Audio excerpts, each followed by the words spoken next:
Today we're going to take you through the process of lost foam casting aluminum, and I'm going to take you through all the steps that it took for me to make my own address sign for my house.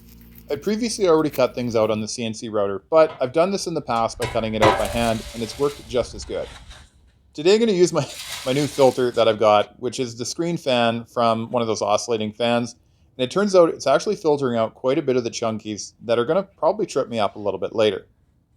The problem that I had with this casting is the casting was a little bit taller than the barrel, so I had to make a few little mods to make sure that I got it straight in there.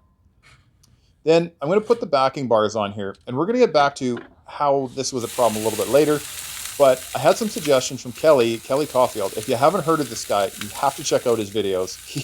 He's kind of the current guru on lost foam casting.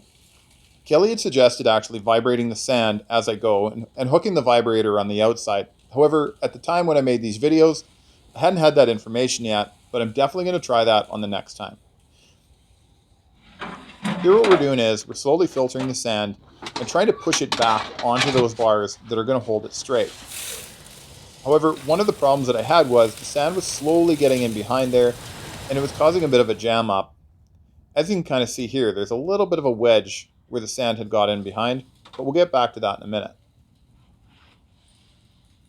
So I'm using the unpreferred safety method of holding my breath while I'm pouring all the sand in here. And it did actually kind of slow me down. So I think on the next ones, I'm going to make sure I got my mask handy. Make sure I'm a little bit that extra safe. So as you see me vibrating this down here, this is also causing some of the twisting that's happening in the back and kind of the lifting that's happening there as well.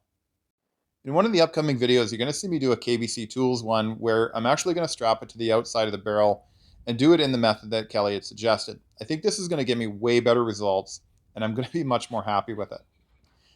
The foam was pretty close to the top, so I grabbed some fire brick. Not really necessary to have fire brick, but it's what I had laying around.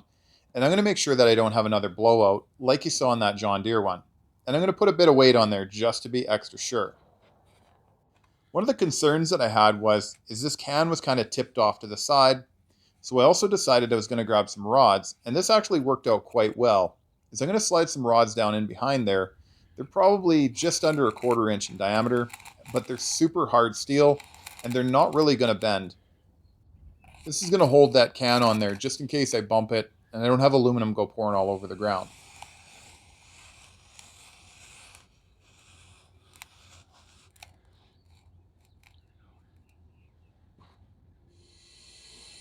Now, let's get the finicky foundry lit up and get things melting down.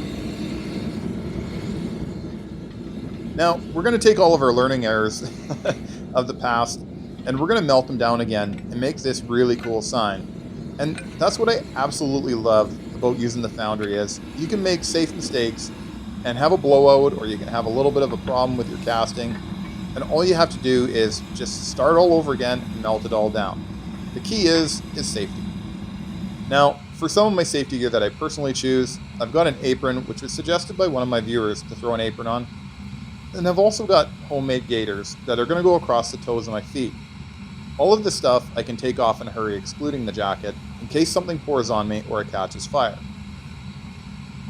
Safety's paramount in all of these dangerous games that we play because, well, I mean, if you get hurt and you're not paying the bills and you can't do your fun stuff anymore. So we got to avoid that at all costs, of course.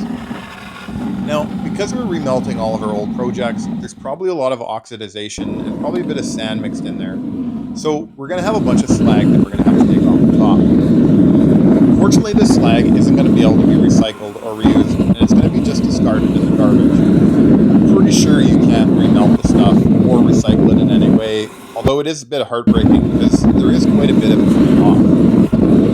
Now that we've taken out most of the slag, I'm pretty sure the skimmer on the crucible is going to get the rest of the slag.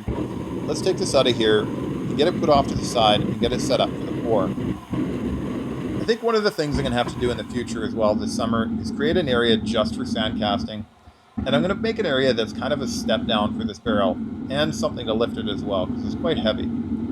The reason for this is I don't really like lifting that hot crucible up so high in the air. It'd be nice to have it closer down to my shins or my feet. That way if something goes wrong, it's got less height to kind of travel. So this casting's going really well. I'm not getting a lot of fire coming off there, which usually isn't an indicator of very much. but this is telling me that my heat is correct and I've got everything covered right away. Also, it's kind of chugging a little bit. It'll go and then it'll stop, it'll go and then it'll stop, which leads me to believe that there might be a couple like laminar layers that are kind of developing in the casting. And that's okay, because we're not making space age parts, we're making an address sign for the house. And as I'm manhandling this massive barrel that's super, super incredibly heavy, I'm coming up with an idea in my head. And that idea is to put an outside gantry crane in.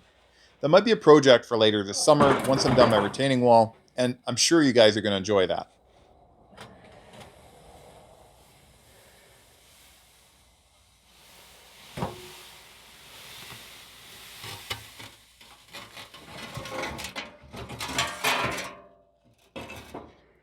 Now, that looks pretty darn amazing if I don't say so myself.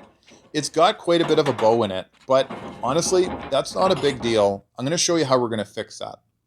Let's take that out to the side shop, put it in the arbor press, and we're just going to squish it out flat. And surprisingly enough, it is just as easy as that to squish it flat. I mean, the aluminum only forgives you so much, but an eighth of an inch over the whole length of it was easy to take out, and it was as simple as just rocking it on the flat surface and checking to see where the high spots were, and then just giving her a bend. Now, wait, before you guys decide to log off, let's throw some epoxy in it, and then we're actually going to mount it and put it outside. So hang out here, and I'll show you what this process looks like here. It's a lot easier than you might expect. It's just a matter of sticking your part A, half, and your other part B, half, and mixing them in together. One thing that I like to do when I'm mixing the epoxies together is I'll mix them out 50-50, and then the smoother one that you're seeing that's coming out, it's a lot easier to pour. I'm actually going to put the color in that one there. Now, the color's simply just acrylic paint, and there's nothing special about it. This black paint here I got from the dollar store, and as long as you don't mix it more than, I think, don't quote me on this, but 5% of the overall color in the epoxy, you're good to go and it won't be a problem. Hey, and remember, the cost of admission is a thumbs up, and I'd really appreciate the support, and we'll catch you on the next video.